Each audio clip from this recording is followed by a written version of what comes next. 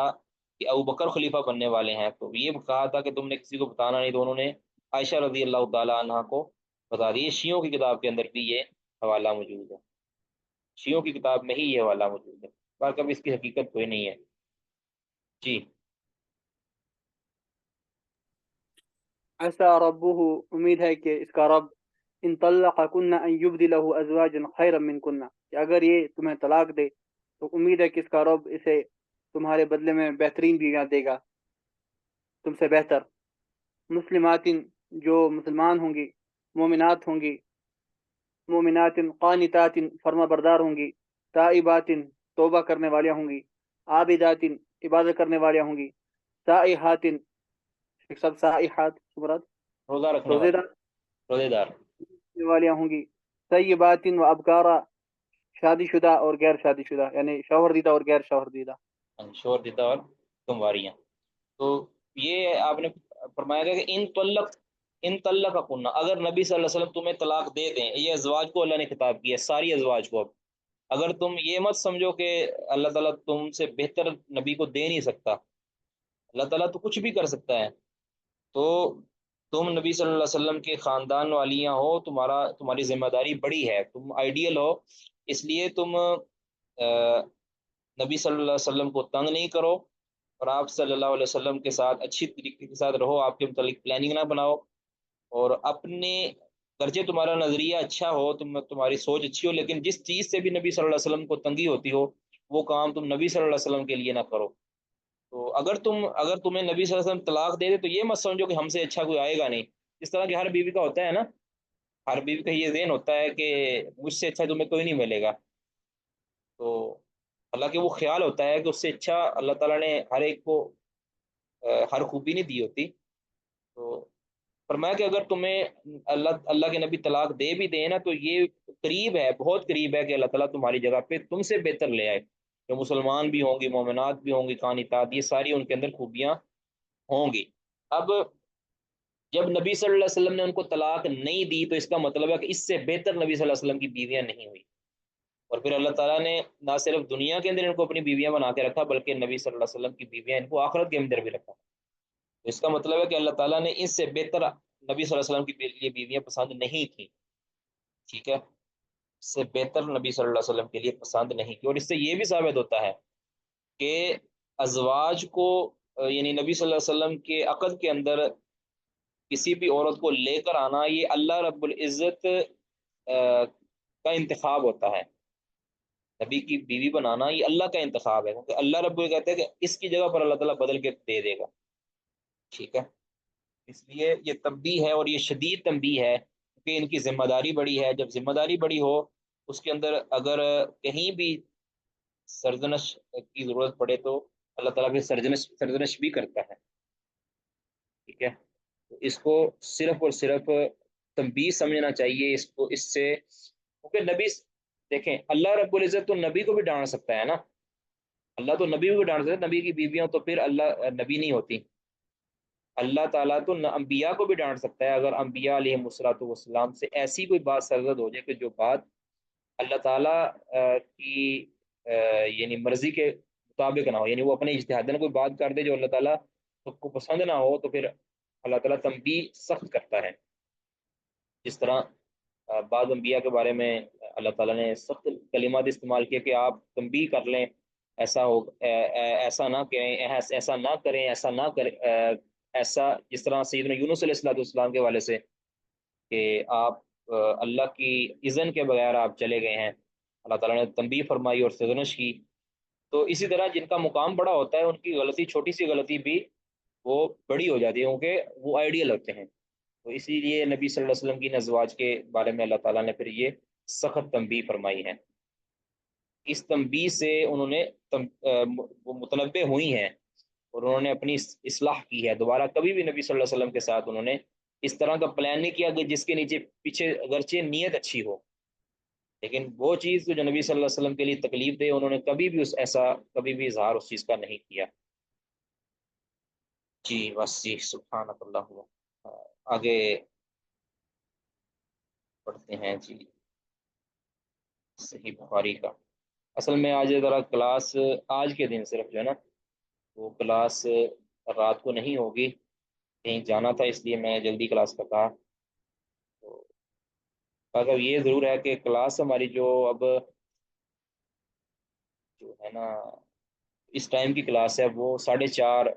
4:45 کے درمیان، یعنی 4:30 ہی آپ ٹائم رکھیں تاکہ 4:35 پہ ہم جو ہے نا کلاس شروع کر دیں ہر صورت۔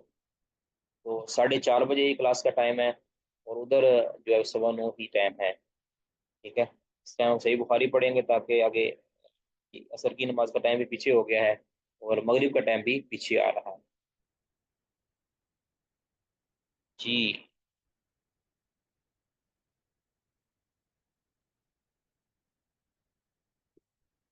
کسی کا کوئی سوال ہے تو کر سکتے ہیں جی۔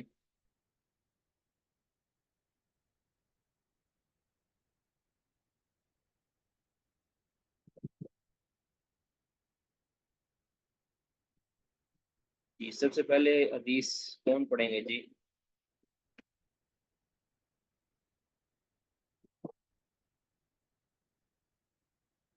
اخبار الاحاد سے 7253 نمبر حدیث کون پڑھیں گے جی؟ السلام علیکم ورحمۃ اللہ وبرکاتہ۔ وعلیکم السلام ورحمۃ اللہ وبرکاتہ۔ قال حدثني يحيى بن قزعة قال حدثني مالك عن إسحاق بن عبد الله بن أبي طلحة عن أنس بن مالك قال كنت أسقي أبا طلحة الأنصاري وأبا عبيدة بن الجراح وأبي بن كعب شرابا من فضيح وهو تمر۔ انس بن مالک رضی اللہ تعالیٰ عنہ سے روایت ہے، کہتے ہیں کہ میں ابو طلحہ انصاری، ابو عبیدہ بن جراح اور ابی بن کعب کو فضیح سے یعنی شراب پہلاتا تھا، وہ تمر، اور وہ کھجور سے، کھجور کی شراب پلایا کرتا۔ کھجور کی شراب، فضیح کا مطلب ہے کھجور کی بنی ہوئی شراب میں ان کو پلاتی ہوں۔ شراب ابھی حرام نہیں ہوتی، اس وقت شراب مباح تھی، حلال تھی، ٹھیک ہے جی۔ فجاءہم آت فقال، بس ان کے پاس ایک آنے والا آیا، اس نے کہا ان الخمر قد حرمت، بے شک شراب البتہ تحقیق حرام کر دی گئی ہے۔ فقال ابو طلحہ، بس ابو طلحہ نے فرمایا یا انس، یا انس، اے انس، قم، کھڑے ہو، الی هذه الجرار فاکسرها، یعنی ان مٹکوں کے پاس، اس مٹکے کے پاس کھڑے ہو، بس اس کو توڑ دو۔ قال انس، انس نے کہا فقمت الى مہراس لنا فضربتها بأسفله حتى انكسرت، یعنی میں میرے پاس مہراس کیا ہے محترم، یہ کیا مہراس کے ساتھ میں ایک دستہ، ایک کوئی ہتھیار کہہ لیں اس کو آپ یعنی ایک دستے کے ساتھ میں ان مٹکوں کے نیچے مارنے لگا یہاں تک ان کو توڑ دیا، حتن کسرت، حتیٰ کہ وہ ٹوٹ گئے۔ حتیٰ کہ وہ ٹوٹ اچھا، یہ اب دیکھیں تو اس وقت شراب ابھی حلال تھی پہلے، تو آپ جانتے ہیں کہ شراب کی حرمت جو ہے یہ مختلف، یعنی تقریباً 4 اس کی صورتیں رہی ہیں شراب کی۔ پہلے تو حلال تھی، اس کے بعد پھر اس کی کراہت نازل ہوئی، یہ کوئی اچھی چیز نہیں ہے لیکن حرام نہیں کی گئی۔ پھر اس کو قید حرام کر دیا گیا کہ نماز کے وقتوں کے اندر تم نہیں اس کو پیو، بالکل نہیں پیو گے تو پھر نماز نہیں پڑھ سکو گے۔ پھر اس تیسرے نمبر پہ، چوتھے نمبر پہ پھر اس کا یہ ہوا کہ اس کو کلی طور پر حرام کر دیا گیا کہ کسی بھی وقت میں یہ نہیں پی جا سکتی۔ تو یہ وہ وقت تھا۔ اب ایک ان فجاءہم آت، اب یہ خبر واحد ہے، اکیلے بندے نے آ کر خبر دی ہے، اور ان صحابہ نے، تینوں صحابہ نے، بلکہ 4 صحابہ ہو گئے، ایک تو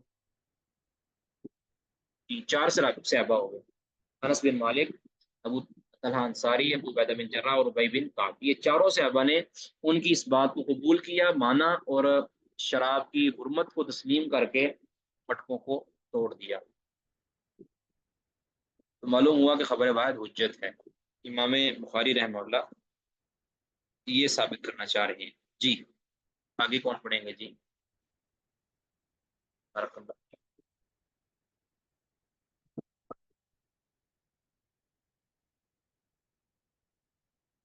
اگلی روایت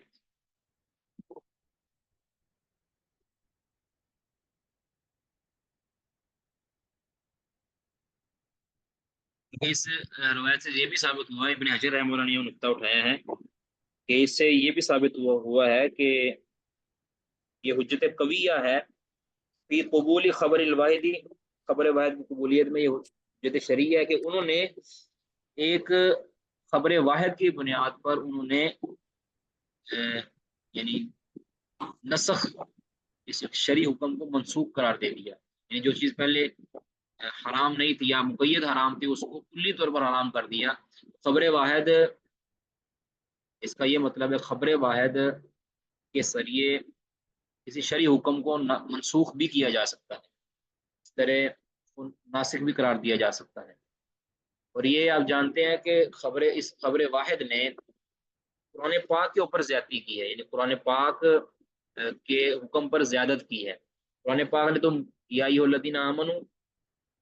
نہیں ولا کیا ہے لا تقربوا الصلاۃ وانتم سکارا، لا تقربوا الصلاۃ وانتم سکارا کہ نشے کی حالت میں نماز قریب نہ جاؤ، مطلب بھی نماز کے وقت تم نشہ نہ کرو۔ تو یہ کتاب اللہ کا حکم تھا۔ اب اس حکم نے یعنی حدیث نے اس آیت کے اوپر زیادت کر دی ہے، مطلب اس کے حکم کو جو قید حرام تھا اس کو مطلق حرام کر دیا۔ جی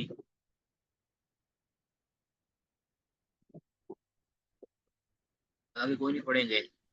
قال شیخ صاحب میں پڑھوں؟ جی پڑھیے۔ بسم قال الله. الإمام البخاري حدثنا سليمان بن حرب قال حدثنا شعبة عن أبي إسحاق عن سلة عن حذيفة أن النبي صلى الله عليه وعلى آله وسلم قال لأهل نجران، نبی اکرم صلی اللہ علیہ وسلم نے نجران کے وفد والوں سے کہا لأبعثن إليكم رجلا أمينا حق أمين، میں تمہاری طرف بھیجوں گا ایک امانت دار شخص کو جو مکمل امانت دار ہے۔ فاستشرف لها اصحاب النبی صلی اللہ علیہ وسلم، تو پھر صحابہ کے اللہ کے نبی صلی اللہ علیہ وسلم کے اصحاب کرام گردن کون ہے یہ شخص؟ فبعث ابا عبید، تو نبی اکرم صلی اللہ علیہ وسلم نے ابو عبیدہ رضی اللہ عنہ، جب ایک شخص ابو عبیدہ کو امین عادل امہ کہا ہے اور انہوں وفد کے ساتھ بھیجا ہے کہ میں اس کو بھیجوں گا اگر بھیجنا چاہتا ہوں، تو اس کا مطلب ہے نبی صلی اللہ علیہ وسلم نے اس کو معتبر جانا ہے اور یہ خبر واحد ہے، اور ان کی بات کو امانت کے ساتھ تعبیر کیا ہے کیونکہ ان کے اندر یہ کوالٹی ہے کہ وہ اکیلے اس امت کے امین بن سکتے ہیں۔ تو اس کا مطلب خبر واحد اگر ثقہ اور ثبت راویوں اور معتبر راویوں کے ذریعے منقول ہو تو اس سے بھی حجت لی جا سکتی ہے۔ آگے جی یہ بھی وہی ہے۔ حدثنا سلیمان بن حرب قال حدثنا شعبۃ عن خالد عن ابي قلابة عن انس قال النبي صلى الله عليه وسلم قال النبي صلى الله عليه وسلم لكل امة امين وامين هذه الامة ابو عبيدة۔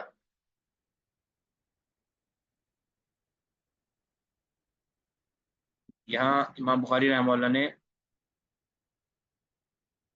اب بالکل وہی سند ہے، بالکل سیم ٹو سیم سند ہے، صرف الفاظ کا فائدہ دیا امام بخاری رحمہ اللہ نے، ٹھیک ہے۔ سند بالکل وہی نہیں ہے، نہیں، یہ شعبہ ابو اسحاق کی مطابق کی ہے خالد الحزان نے، اور آگے ابو خلافہ، یہ دونوں کا سند اور متن دونوں کا فائدہ دیا ہے۔ جی آگے کون پڑھیں گے جی؟ بات واضح ہے نا جی؟ کسی کا کوئی سوال ہے تو کر سکتے ہیں اس بارے میں۔ شیخ محترم، جی جی شیخ صاحب یہ خبر واحد صحیح سے علم یقینی حاصل ہوتا ہے، اور شیخ صاحب کیا حسن درجے میں بھی ہم یہی کہیں گے کہ اس سے بھی علم یقینی حاصل ہوتا ہے یا اس سے غلبہ ظن حاصل ہوتا ہے؟ علم یقینی ہی حاصل ہوتا ہے، جو خبر ہے جو ہم نے پوری تحقیق کرنے کے بعد جو صحیح خبر ہے یا حسن ہے، یعنی جو بھی مقبول ہے، یعنی جو شرعی حجت بننے کے قابل ہے، اس سے ظن حاصل نہیں ہوتا بلکہ وہ یقین ہی کے معنی میں ہے۔ باقی یہ ضرور ہے، میں نے پہلے عرض کیا تھا کہ ایک وہ روایت کہ جس کو روایت کرنے والے 10 افراد ہیں، اور ایک وہ روایت جس کو روایت کرنے والا ایک ہی فرد ہے،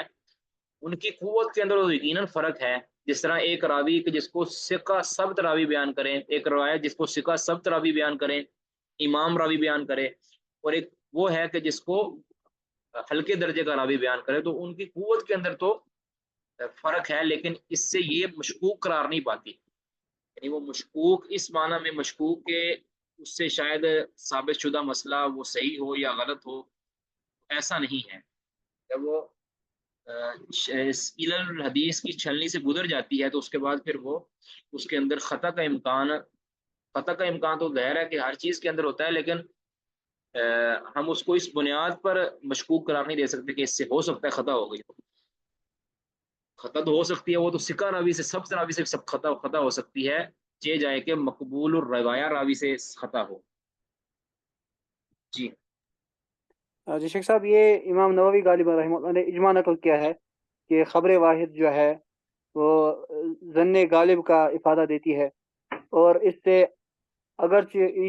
ایجاب عمل ہوتا ہے لیکن یقین حاصل نہیں ہوتا، تو وہ اس پہ اجماع کا دعویٰ کرتے ہیں، اس کو ہم کیسے سمجھیں؟ دیکھیں، ان کے اجماع، وہ اجماع یاد رکھیں، جو بعض علماء ہیں نا، جو کسی مکتبہ فکر سے تعلق رکھتے ہیں، یہ اس کو فرق کرنا ضروری ہے۔ حافظ نووی رحمہ اللہ یا اسی طرح اور کون تھے، یعنی حناف میں بھی بہت سے ایسے ہیں، یہ تو شافی ہے نا حافظ نووی رحمہ اللہ، یہ جب اجماع کی بات کرتے ہیں نا، بسا اوقات، بس ہر وقت نہیں، جب بسا اوقات ہوتا ہے کہ وہ اپنے فقہائے شافعیہ کے اجماع کی بات کرتے ہیں، ٹھیک ہے، نمبر ایک۔ اگر بالفرض وہ سارے کے سارے کے اجماع کی بات بھی کرتے ہیں تو چونکہ اجماع کی نقیض آ چکی ہے، اس کے برخلاف سکہ محدثین یہ فائدہ دے رہے ہیں، سکہ محدثین یہ ذکر کر رہے ہیں کہ خبر واحد سے بھی، جو سکہ کی خبر واحد ہے، اس سے بھی یقین کا فائدہ ملتا ہے، اس سے بھی علم حاصل ہوتا ہے، یعنی اس سے علم کا مطلب علم یقینی علم حاصل ہوتا ہے۔ تو جب وہ یعنی تو ثابت یہ ہوگا کہ حافظ نبی رحمہ اللہ نے جو یہ بات کہی ہے، اس سے ان کے اجماع کا جو دعویٰ ہے وہ باطل قرار پاتا ہے، یا انہوں نے جو اجماع کا دعویٰ کیا ہے وہ اپنے علم کی حد تک کیا ہے، ٹھیک ہے۔ عام طور پہ جو ہے نا، اس طرح کے جو کسی مکتبہ فکر کی طرف منسوب ہیں یا کسی فقہی مذہب کی طرف منسوب ہیں، وہ اپنے اصحاب کے اجماع کا دعویٰ کرتے ہیں۔ اس طرح ابن ترکمانی ہے یا دیگر جو احناف ہیں، وہ جب اجماع کا دعویٰ کرتے ہیں، یا آپ خود صاحب ہدایہ کو دیکھ لیں، وہ جب اجماع کہتے ہیں تو ان سے مراد ان کے اپنے فقہائے شافیہ مراد، فقہائے حنفیہ مراد ہوتے ہیں، یا ائمہ حنفیہ مراد ہوتے ہیں۔ تو یہ بھی کبھی کبھی ہوتا ہے۔ باقی جو حافظ نبی رحمہ اللہ نے جو جہاں پہ یہ دعویٰ کیا ہے، وہ مجھے ذرا اسکرین شاٹ بھی اس کا بھیجیے گا تاکہ میں اس کو سیاق و سباق سے بھی دیکھ سکوں۔ جی شیخ صاحب، انشاءاللہ۔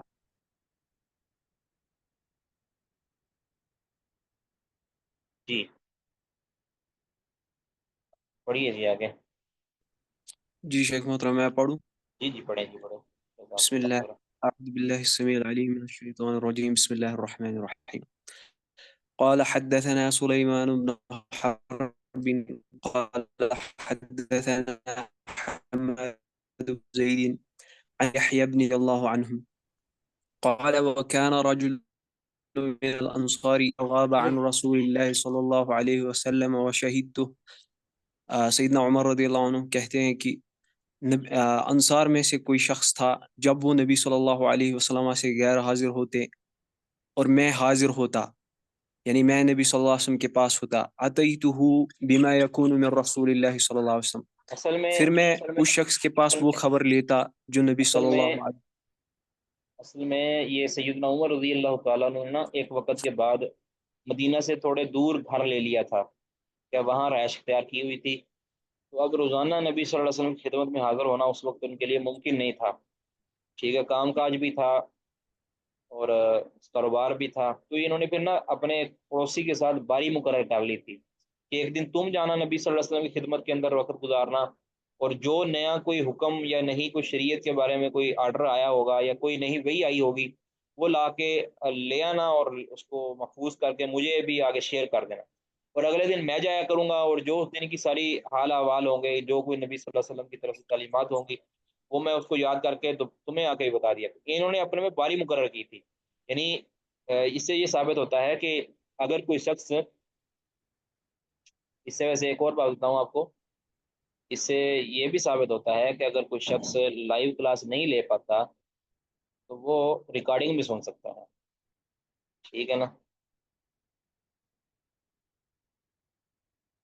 یہ ریکارڈنگ ہی ہے نا، کسی ساتھی کو بھیج کے، اس کی یہ لیٹسٹ صورت ہے نا یہ۔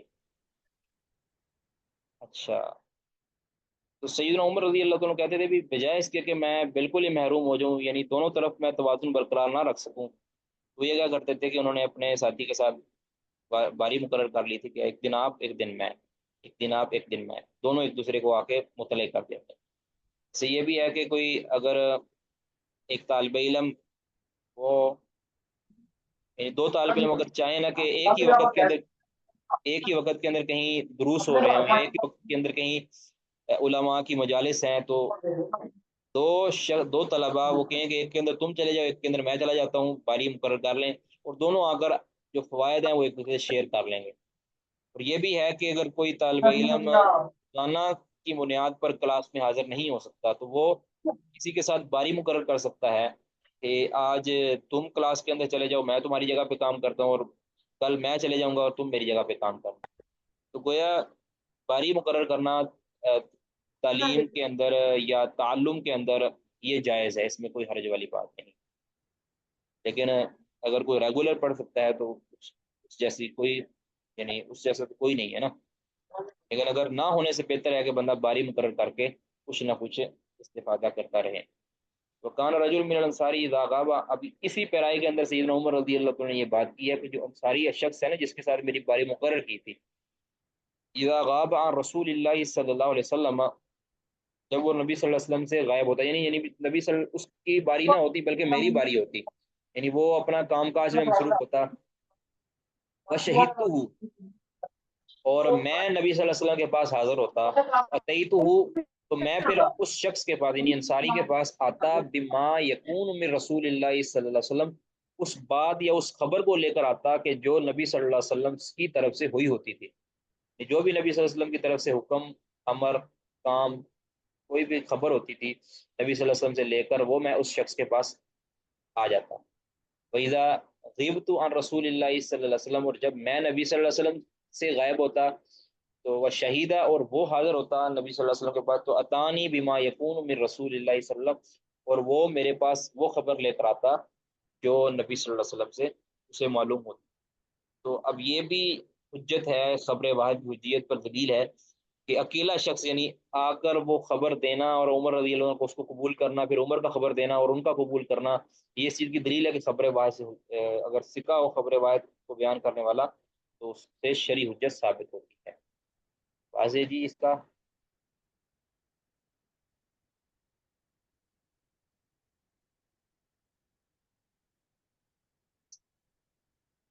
کوئی نہیں واضح میرا خیال۔ جی عارف صاحب آگے پڑھیے گا، جی اگلی حدیث پڑھیے گا آپ۔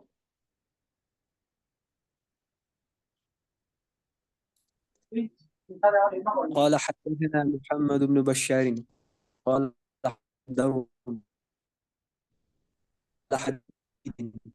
عن سعد بن عبيدة عن أبي عبد الرحمن عن علي رضي الله عنه أن النبي صلى الله عليه وسلم بعث جيش وسلم.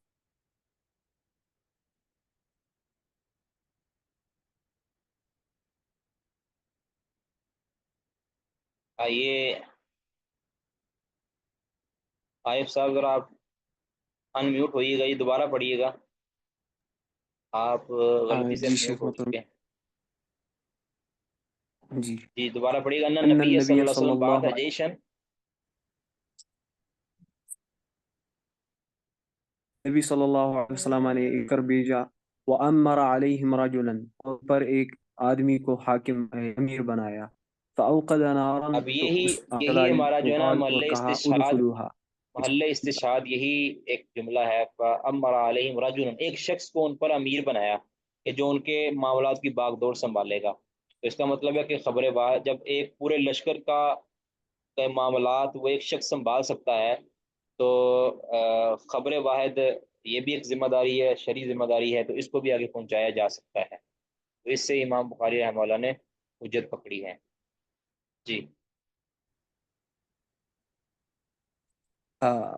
وقال ادخلوها، تو اس امیر نے کہا اس میں داخل ہو جاؤ، یعنی آگ میں داخل ہو جاؤ۔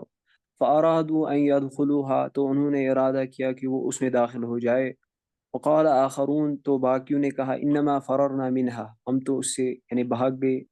فذكروا یعنی للنبي ہم صلی اسی اللہ آگ علیہ سے، وسلم، تو اسی آگ نبی سے صلی اللہ علیہ بھاگنے وسلم کے سے لیے، اسی آگ سے بھاگنے کے لیے تو ہم مسلمان ہوئے ہیں۔ جی جی، تو انہوں نے نبی صلی اللہ علیہ وسلم کے سامنے اس کا ذکر کیا۔ فقال للذین ارادوا ان يدخلوها، تو نبی صلی اللہ علیہ وسلم نے فرمایا ان کے لیے جنہوں نے ارادہ کیا تھا اس میں داخل ہونے کے لیے، لو دخلوها، اگر وہ اس میں داخل ہوتے، لم يزالوا فيها الى يوم القیامت، وہ ہمیشہ قیامت تک اسی میں رہتے۔ وقال نہیں، اس کا للآخرین، تو معنی یہ نا، یا یعنی جو یہ جب باقی صحیح لوگ تھے ان مسلم، سے کہا لا جب ہم صحیح مسلم پڑھ طاعت رہے تھے، فیما، جب صحیح مسلم پڑھ رہے تھے تو ہمیں نے عرض کیا تھا کہ یہاں جو معنی ہے نا کہ لم یزالوا فیہا الی یوم القیامت، اس سے مراد یہ نہیں ہے کہ وہ قیامت تک کسی آگ کے اندر رہتے، مطلب یہ ہے کہ وہ کبھی اس سے نکل نہ پاتے، کہ وہ اس میں زندہ نہ رہتے، ٹھیک ہے؟ وہ اس آگ میں اگر داخل ہو جاتے تو اسی کے اندر ان کی موت ہو جاتی۔ تو مطلب یہ نہیں ہے کہ نعوذ باللہ کو صحابہ کو اسی کے اندر عذاب ہو رہا ہوتا، تو کیونکہ صحابی کو سب قبر کا عذاب نہیں ہوتا، تو اگر اس میں داخل ہو جاتے تو اسی آگ سے ان کی موت ہو جاتی، موت واقع ہو جاتی۔ تو یہ اس نبی صلی اللہ علیہ وسلم نے ان صحابہ سے فرمایا کہ یہ ہر معاملے کے اندر امیر کی اطاعت ضروری نہیں ہے، اگر یہ اس میں داخل ہو جاتے تو قیامت تک زندہ اس سے نہ نکل پاتے، اسی کے اندر وہ جل جاتے، اور یہی ان کی قبر بن جاتی، اور اس یعنی قیامت تک پھر ادھر ہی یہ رہتے، کیونکہ زندہ بھی انہوں نے بچ کے نہیں نکل پانا تھا، تو قیامت تک یہاں رہنے کا مطلب یہ ہے کہ ان کی ادھر ہی آپ کہہ لیں کہ جلس جاتے، ادھر ہی جلس جاتے، اور قیامت تک ان کی جو ہے نا وہ یہی قبر ہوتی۔ جی وقال للآخرین، اور دوسروں کو کیا کہا؟ لا طاعت فی معصیت، یعنی معصیت میں کوئی اطاعت نہیں، انما الطاعت فی المعروف، اطاعت تو صرف معروف میں ہے۔ نیک اچھے کاموں میں اطاعت ہے، باقی کاموں میں، گناہ کے کاموں میں اطاعت نہیں ہے۔ تو ایک منٹ،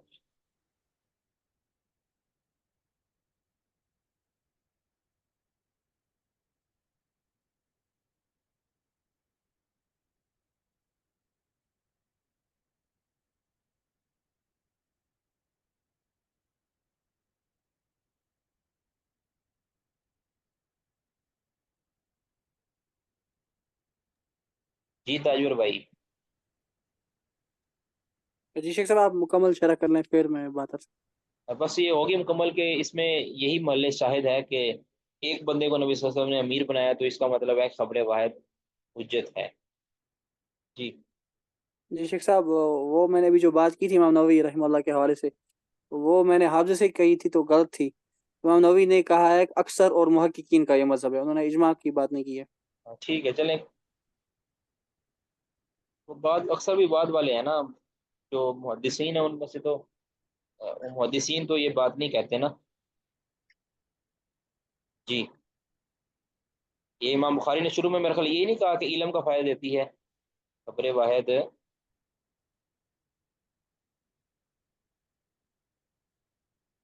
نہیں ادھر نہیں کہا انہوں نے، وہ ابن حجر رحمہ اللہ وغیرہ نے لکھا میرا خیال، شاید بعض کا قول۔ بہرحال آگے بڑھیے جی، یہ رہ گئی ہیں ہمارے پاس۔ حدثنا زہیر بن حرب قال حدثنا یعقوب بن ابراہیم قال حدثنا ابی عن صالح عن ابن شہاب ان عبید اللہ بن عبد اللہ اخبرہ ان ابا ہریرہ وزید بن خالد اخبراہ، ان دونوں نے خبر دی ہے عبید اللہ بن عبداللہ کو کہ ان رجلین اختصما الی النبی صلی اللہ علیہ وسلم، کہ دو شخص نبی صلی اللہ علیہ وسلم کے پاس جھگڑا لے کر آئے، ان کا آپس میں تنازع تھا، اور وہ تنازع کیا تھا یہ اگلی روایت کے اندر اس کو ذکر کیا جا رہا ہے۔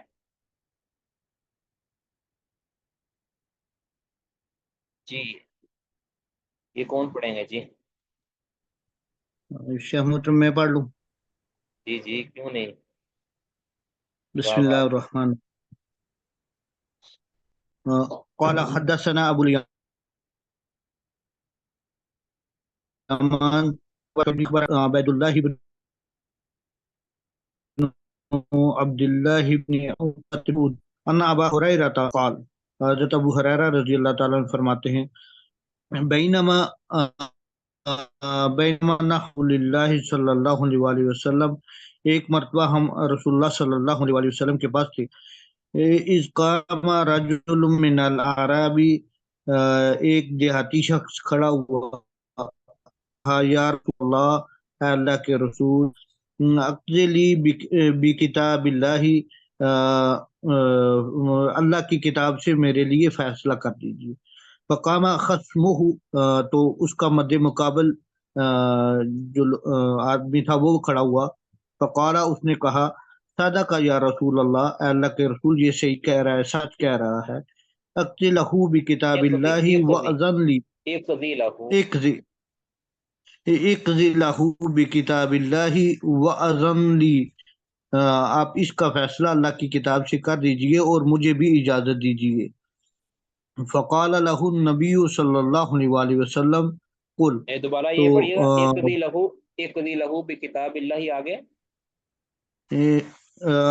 وأذن لی، وَأْذَن لِي، یہ وأذن لی، وَأْذَن لِي، وأذن لی، اور مجھے بھی اجازت دیجئے کہ میں کچھ یعنی کہوں۔ مجھے بھی کچھ کہنے کی اجازت دیجیے کہ میں بھی کچھ گزارش کرنا چاہتا ہوں۔ جی فقال لہ النبی صلی اللہ علیہ وآلہ وسلم، تو نبی کریم صلی اللہ علیہ وآلہ وسلم نے اس کو کہا قل، آپ کہو، آپ بات کرو۔ فقال، تو اس نے کہا انبنی کان آصفا علی ھذا، میرا بیٹا اس کے پاس آصفاً، آصفا علی ھذا، میرا بیٹا اس کے پاس ملازم ہے، ملازم تھا۔ والاسیف الاجیر، اجرت پر ملازم تھا۔ نہیں، اسیف کا مطلب اجیر ہے، یعنی اسیف کا معنی بیان کیا جا رہا ہے نا یہاں، یہ نعم نعم اس فزنا کو کہتے ہیں یہ استدراج ہے، یہ ادراج ہے، یہ استدراج نہیں، یہ ادراج ہے، راوی یہ معنی بیان کر رہے ہیں۔ نعم فزنا بامرأتہ، تو اس نے اس کی بیوی کے ساتھ بدکاری کر لی۔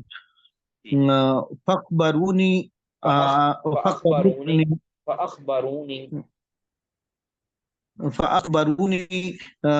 تو لوگوں نے مجھے خبر دی، ان ابنی رجمہ، کہ میرے بیٹے پر رجم ہے۔ فافتدیت منہ بمئۃ من الغنم وولیدۃ، تو میں نے اس کو فدیے میں دی 100 بکریاں اور ایک لونڈی۔ ثم پھر رجم کے بدلے میں ان کو کیا دے دیا، کہ جس سے کہتے ہیں نا کہ جس کی بیوی کے ساتھ بدکاری ہوئی تھی اس کی بیوی، اس شخص کی بیوی کو میں نے یہ 100 بکریاں اور ایک لونڈی جو ہے نا وہ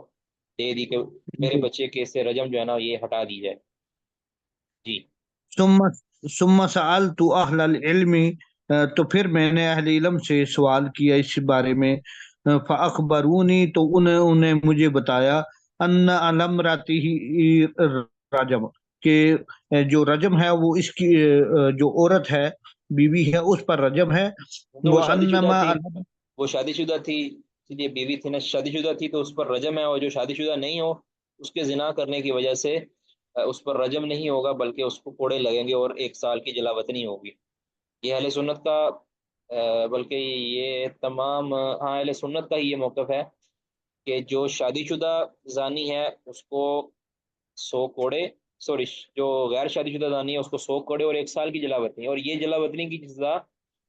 یہ شرعی سزا ہے نہ کہ قانونی اور اختیاری۔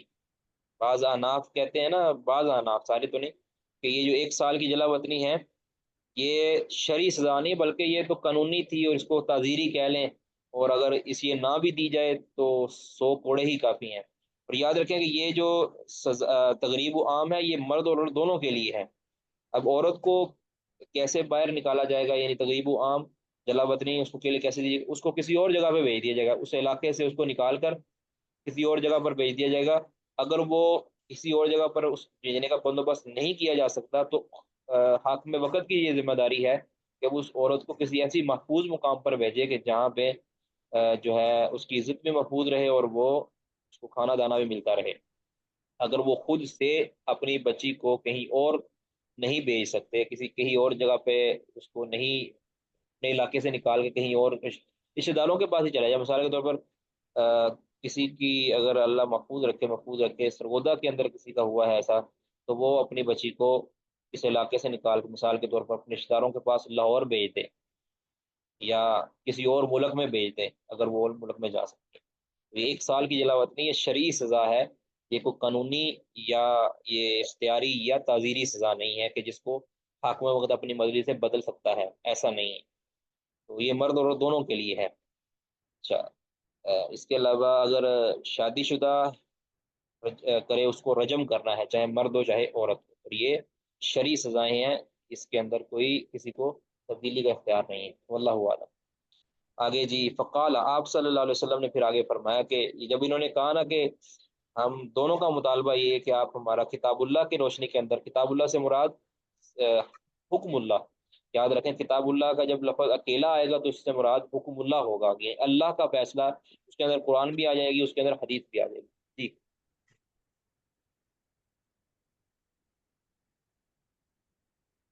فقال والذي نفسي بيده لأقضين بينكما بكتاب الله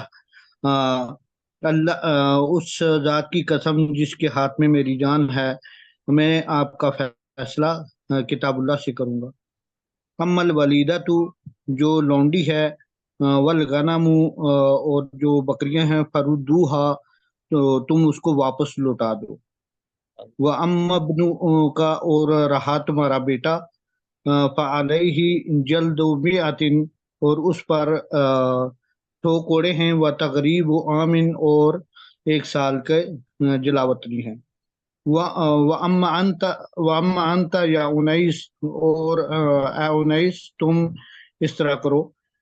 لِرَجُلٍ مِّنْ أَسْلَمَ، وہ اُنیس جو ہے وہ اسلم قبیلے سے تعلق رکھتے یعنی تھے۔ اسلم قبیلے کے ایک شخص سے نبی صلی اللہ علیہ وسلم نے کیا فرمایا؟ یہ فرمایا کہ فغدو، فَغْدُو، تم فَغْدُو الامرأتی ہذا، تم اس عورت کے پاس کل جاؤ، یعنی اس مرد کی بیوی کے پاس جاؤ، اس مرد کی بیوی کے پاس تم جاؤ، ان کے پاس حاضر ہو، اور وہاں جا کے کیا کہو، اس سے پوچھو فَإِنِ کہ، اعْتَرَفَتْ، اس سے کہو کہ تو نے کیا زنا کیا ہے، کیا یا نہیں کیا، اس کے اوپر ساری باتیں اس کے سامنے گوش گزار کرو کہ تمہارا جو سنگی ہے وہ پکڑا گیا ہے یا اس نے اقرار کر لیا ہے، اب تم بتاؤ۔ جی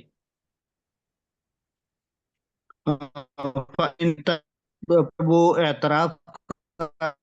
فرجو، تو اس کو رجم کر دو۔ فغدا، دوسرے دن، علیہ انیس، تو انیس جو ہے وہ اس کے پاس گئے، فاعترفت، تو اس نے اعتراف کر لیے، فرجمہا، تو پس انہوں نے اس کو رجم کر دیا۔ یعنی رجم کروا دیا پہلے یا کر دیا، خود کر دیا۔ تو اب یہ امام بخاری رحمہ اللہ کا جو محل استشہاد ہے وہ یہ ہے کہ اغدو یا انیس،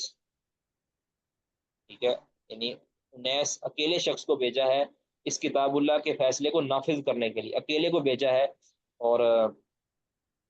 یہ خبر واحد کی حجیت کی دلیل۔ واضح جی؟ یہاں پہ کوئی جدید کو ضرورت نہیں ہے میرے خیال بات کرنے کی۔ بہرحال یہ امام بخاری رحمہ اللہ نے ایک باب قائم کر کے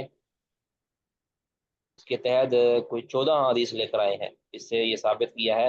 کہ احکام شریعہ کے اندر یہ حدیث دلیل ہے کہ احکام شریعہ کے اندر جو خبر واحد ہے وہ حجت ہوتی ہے، کیونکہ یہ حکم تھا کہ جا کر تم نے پوچھنا ہے، اگر وہ اعتراف کر لے، اب دیکھیں نا اس کے اعتراف پر تھا نا، اگر اعتراف کر لیتی ہے تو اس کو رجم کرنا تھا۔ اب اس نے اعتراف کیا ہے کس بنیاد پر؟ کہ انیس نے کہا ہے کہ اس نے اعتراف کر لیا، اب انیس نے کہا اعتراف کر لیا اور اس کے اوپر رجم کرنے کا نبی صلی اللہ علیہ وسلم نے، آپ نے اس کے اوپر بھروسہ کیا انیس کے اوپر، تو یہ دلیل ہے کہ خبر واحد حجت ہے اگر بیان کرنے والا ثقہ ہو، معتبر ہو۔ کسی کا کوئی سوال جی؟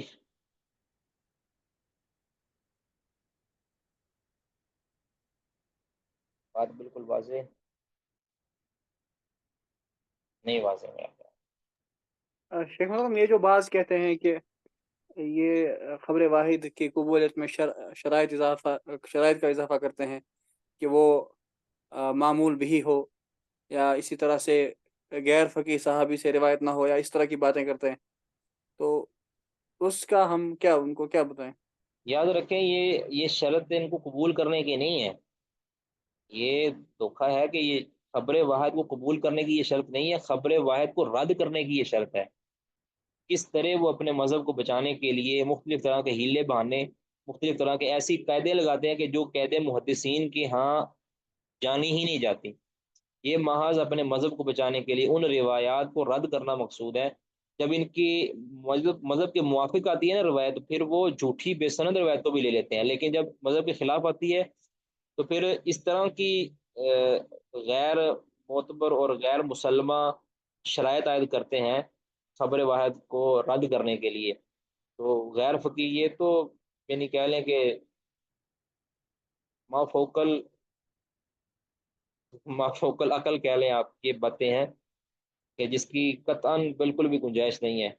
تو ہم انشاءاللہ جب آگے پڑھیں گے نا تو یہ ساتھ ساتھ بتاتے رہیں گے کہ کہاں امام بخاری نے کس کس کا رد کیا ہے، کس طرح رد کیا ہے۔ یہ جو شرائط فقی اور غیر فقی کی، یہ صحابی فقی ہو، قیاس کے خلاف نہ ہو، اس طرح اجتہاد کے خلاف نہ ہو، یہ ساری باطل شرطیں ہیں، اس کی کوئی گنجائش نہیں ہے۔ بس یہ ہے کہ جب خبر واحد صحیح سند کے ساتھ، متصل سند کے ساتھ مروی ہو تو وہ یقین، علم، ایمان کا فائدہ دیتی ہے۔ اللہ عالم۔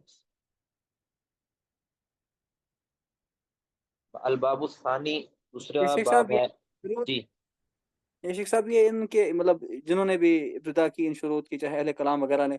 تو یہ شیخ صاحب کب سے شروع کی ایسی باتیں کرنا، یا خبر واحد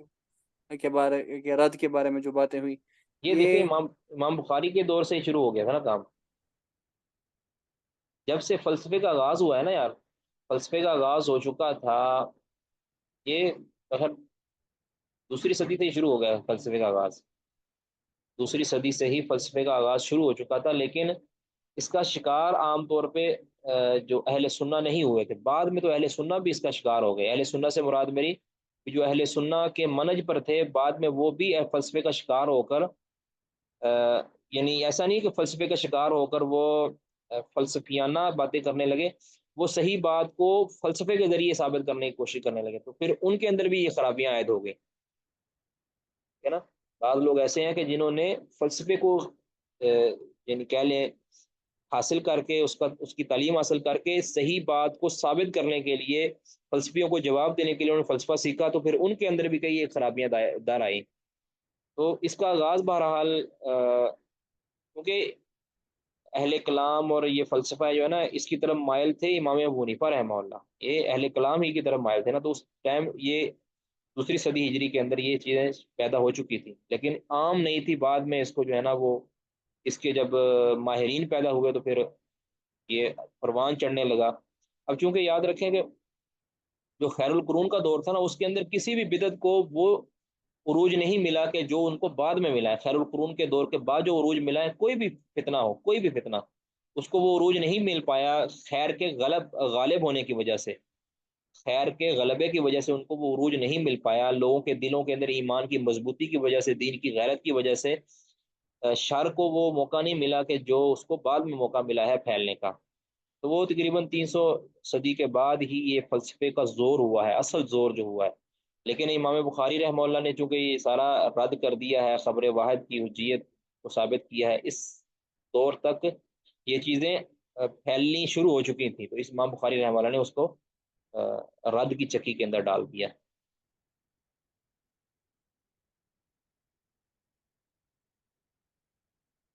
الباب الثانی، دوسرا باب ہے فی معرفت الاذان والاقامہ، اذان اور اقامت کی پہچان کے بارے میں، اس کے تعارف کے بارے میں۔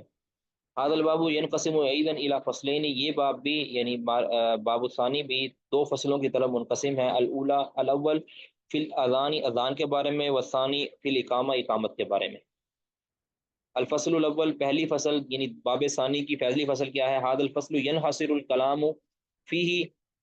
على فی خمسة اقسام، اس میں بھی 5 قسموں پر یہ کلام اس کے متعلق ہوگی۔ الاولی صفت، یعنی اذان کی صفت، اذان کا کہ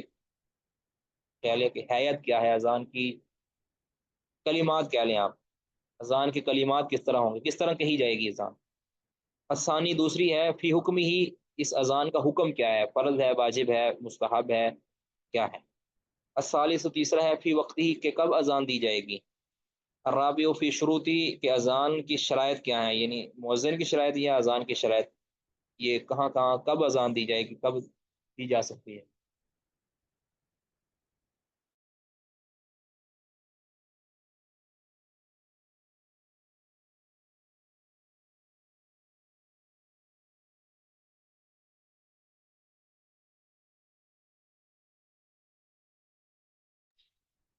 اچھا، الرابع فی شروطی، اس کی شروط کیا ہے۔ الخامس فیما یقولہ السامع لہ، اسے سننے والا کیا کہے گا، یعنی مؤذن کے اذان کا جواب دینے والا کیا جواب دے گا۔ القسم الاول من الفصل الاول من الباب الثانی، دوسرے باب کی پہلی فصل کی پہلی قسم، فی صفت الاذان، اذان کی صفت۔ اختلاف العلماء، اچھا اذان کی جو ہے نا 4 اس کی کلمات کی حیتیں 4 بیان ہوئی ہیں، ٹھیک ہے۔ ضروری نہیں ہے، یہ یاد رکھیں کہ ان کے جو چاروں کی چاریں ہیں یہ ثابت بھی ہوں۔ بہرحال ابن رشد کے مطابق 4 طریقے اذان کے جو ہے نا وہ بیان ہوئے ہیں۔ نمبر 1، اب اس پہ غور کیجیے گا کون سے کلمات کتنی تعداد میں ہیں۔ احداہا، پہلا طریقہ کیا ہے کہ تثنیۃ التکبیری فی، کہ اذان میں جو اللہ اکبر ہے وہ پہلے 2 مرتبہ کہا جائے گا، یعنی اللہ اکبر بس۔ ہم تو ویسے عام طور پہ جو رائج ہے وہ 4 بار کہتے ہیں نا، اللہ اکبر اللہ اکبر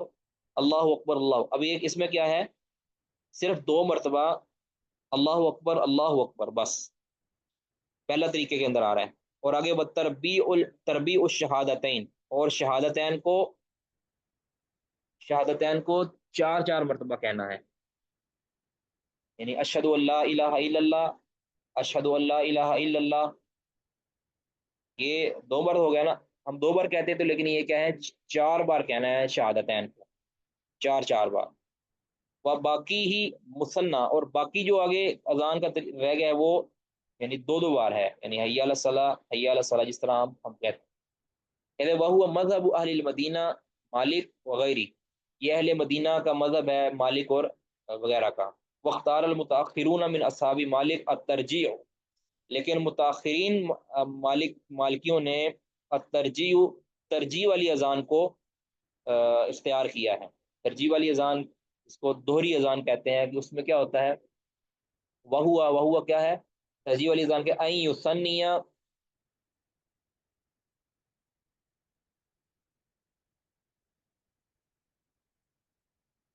ایک منٹ،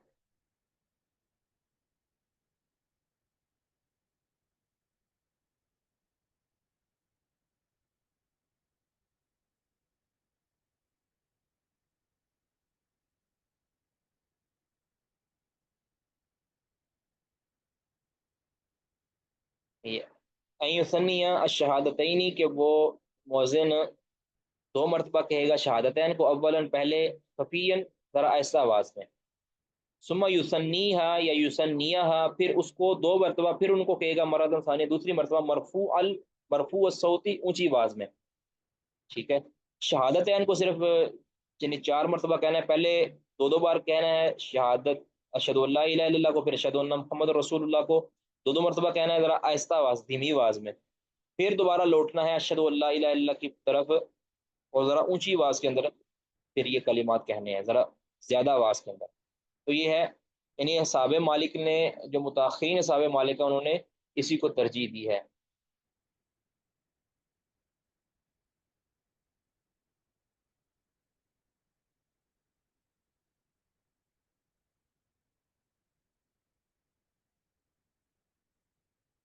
اچھا آگے ہے جی وصفت الثانیہ، اب دوسری صفت کیا ہے، دوسرا طریقہ کیا ہے اذان کا؟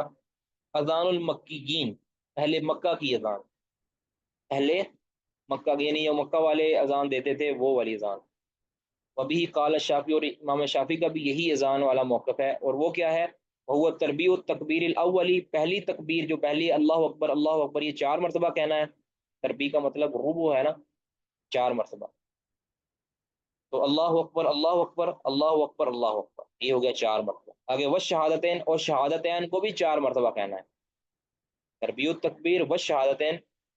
کہ شہادتین کو بھی 4 مرتبہ جیسے ترجیح والی اذان میں ہوتا ہے، اور اللہ اکبر کو بھی 4 مرتبہ۔ آگے و تسنیہ تو باقی الاذان، اور باقی اذان کے کلمات کو 2 مرتبہ کہنا،